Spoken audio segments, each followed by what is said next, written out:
পারছিলাম না, এই জন্য আসলে ওই সময় খুব খারাপ লাগছিল।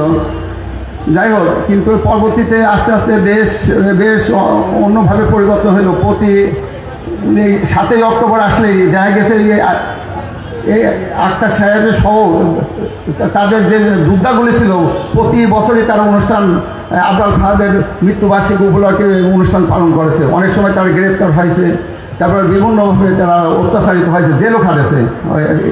এইতে এখন এই জন্যে এই দেশ পরিবর্তন হওয়ার পরে আমাদের মাননীয় উপদেষ্টা আসিফ মাহমুদ সজীব ভূঁইয়া উনি যে সাহসী উদ্যোগ নিয়ে আমাদের যে স্তম্ভটা আর্ট স্তম্ভটা তৈরি করেছেন, এই জন্য ওনার কাছে আমি কৃতজ্ঞতা প্রকাশ করছি।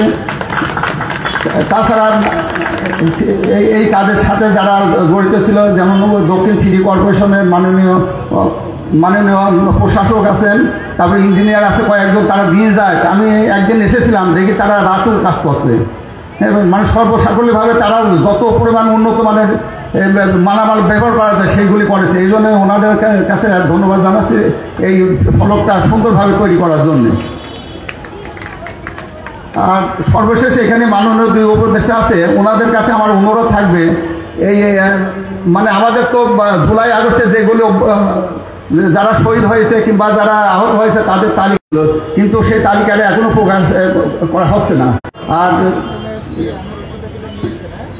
সেই সাথে আবরাল ফাহাদ সহ জুলাই আগস্টে যারা শহীদ হয়েছেন সবাই আত্মার মাগফিরাত কামনা করছে। সবাই আল্লাহ পাক যেন শহীদের মর্যাদা দান করেন, এই বলে আমি বলতে শেষ করি। আসসালামু আলাইকুম।